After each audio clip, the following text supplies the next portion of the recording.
രാവിലെ മുതൽ വൈകുന്നേരം വരെ ആ പുഴയെ പറ്റിയാണ്. എന്താണ് വാർത്ത? എന്താ വാർത്ത എന്ന് ചോദിച്ചപ്പോൾ പറഞ്ഞു ആ പുഴ 10-30 കൊല്ലം മുമ്പ് വറ്റിപ്പോയ പുഴയാണ്. പക്ഷെ ഇപ്പൊ അത് വീണ്ടും ഒഴുകുന്നുള്ളൂ. അതെങ്ങനെയാ ഒഴുകുന്നതെന്ന് ആണ് കണ്ടെത്തുന്നത്. ആര്? ആ ചാനലിൽ പുഴയെ പറ്റി പറയാൻ നടത്തുക. ഞാൻ ചോദിച്ചു ആ പുഴ എവിടെയാ വറ്റിപ്പോയ പുഴ വീണ്ടും ഒഴുകുന്നത്? ഇടിവീണിട്ടാണോ ഉരുൾപൊട്ടൽ കൊണ്ടാണോ? ഒന്നുമല്ല. അതെവിടെയാ? ഇന്ത്യയിൽ നമ്മളറിയോ? ഇന്ത്യയിൽ എവിടെയാന്ന് ചോദിച്ചപ്പോൾ കേരളത്തിൽ എവിടെയാ? പാലക്കാട് ജില്ലയിൽ. പാലക്കാട് ജില്ലയിൽ എവിടെയാ? കൊടുങ്കരപ്പള്ളം. കൊടുങ്കരപ്പള്ളം അട്ടപ്പാടിയിലൂടെ ഒഴുകുന്ന പുഴ പണ്ട് വറ്റിപ്പോയത് അഹാഡ്സിന്റെ ഇടപെടലിലൂടെ മാറി. അഹാഡ്സിന്റെ ഇടപെടലിൽ നിങ്ങൾക്ക് അവിടെ പോവാതെ അട്ടപ്പാടി പോവാതെ കാണിച്ചതല്ല. ഭരതന്റെ പഴയ മോഹൻലാൽ അഭിനയിച്ച താഴ്വാരം എന്ന സിനിമയാണ്. അതിലെ അട്ടപ്പാടിയാണ്. എന്നിട്ട് അയ്യപ്പൻ കോശി പറഞ്ഞ സിനിമയാണ്. അന്നത്തെ അട്ടപ്പാടി ഇന്നത്തെ അട്ടപ്പാടി എന്താണെന്ന് കാണാൻ വേണ്ടിയിട്ട് ഞാൻ അട്ടപ്പാടി പോയിട്ട് ഞാൻ ഒരു വീഡിയോ ചെയ്തിട്ടുണ്ട്. അട്ടപ്പാടി പോയി നിന്നിട്ട് അന്നത്തെ അട്ടപ്പാടി നിന്നിട്ട് ആ കൊടകര പള്ളത്തിന്റെ ആ പുഴയിൽ ഇറങ്ങിയിട്ട് എന്റെ ഫേസ്ബുക്കിൽ ഉണ്ടാവും. ആ പുഴയിൽ ഇറങ്ങി നിന്നിട്ട് എങ്ങനെയാണ് ഈ പുഴ ഒഴുകിയത് എന്നതിന്റെ ചരിത്രം ഞാനത് പറയുന്നു. പക്ഷെ നമ്മളെത്ര ആളാണ് ഏതൊരു ചാനൽ അത് റിപ്പോർട്ട് ചെയ്യണോ? ഇല്ല. നെഗറ്റീവ് അല്ല, പോസിറ്റീവ് റിപ്പോർട്ട് ചെയ്യുക. നമ്മുടെ വീട് പോസിറ്റീവാണ്. തെറ്റുകുറ്റങ്ങൾ പറയാനല്ല. അതുകൊണ്ട് ഓപ്പൺ ഹേർട്ട്, മനസ്സിലായില്ലേ? ഓപ്പൺ ഹൃദയം തുറന്നു തുറക്കുവാൻ പറയുക. ഹൃദയം തുറന്നു തുറക്കുവാൻ പറയുക. അപ്പൊ സ്മൈൽ, ഓപ്പൺ ഹേർട്ട്.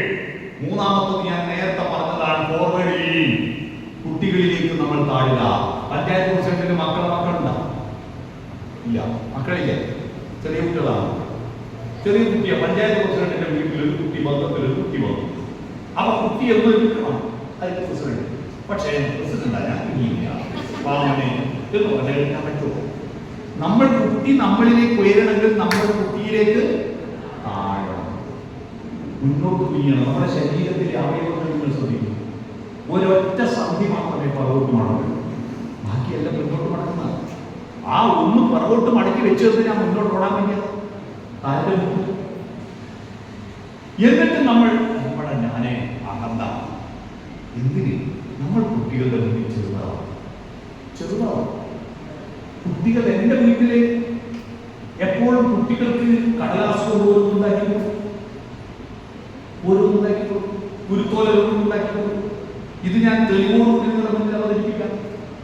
കഴിഞ്ഞ കോവിഡ് കാലഘട്ടത്തിൽ ഞാൻ ജില്ലാ പഞ്ചായത്തിൽ സ്റ്റാൻഡിംഗ് കമ്മിറ്റി ചെയർമാനായിരിക്കുമ്പോ മനോരമ പത്രത്തിൽ ഒരു ദിവസം ഫ്രണ്ട് വലിയൊരു ഫോട്ടോ, ഹെഡിങ് വീട്ടിലിരിക്കും ബോസേ, വീട്ടിലിരിക്കും ബോസേ എന്ന ഹെഡിങ്.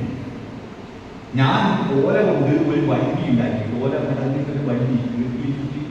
എൻ്റെ വീട്ടിൻ്റെ അപ്പുറത്തുള്ള തൊണ്ണൂസ് എന്ന് പറഞ്ഞ ഒറ്റമൂളം പിടിച്ചിട്ട് ഇങ്ങനെ തള്ളിക്കൊണ്ട് ഒരു ഫോട്ടോ എടുത്തിട്ട് അതെന്റെ ഭാര്യ ഫോട്ടോ എടുത്തു തന്നു. ഞാൻ അത് ഫേസ്ബുക്കിൽ ആ ഫോട്ടോ മനോരമ പത്രത്തിന്റെ ഫ്രണ്ട് പേര് വീട്ടിലിരിക്കും ബോസേ, നമ്മുടെ ഗണപതികൾ എന്താ ചെയ്യുന്നത് കിട്ടുന്നത് എന്ന് പറഞ്ഞിട്ട് ഒരു ഫോട്ടോ കൊടുത്തു.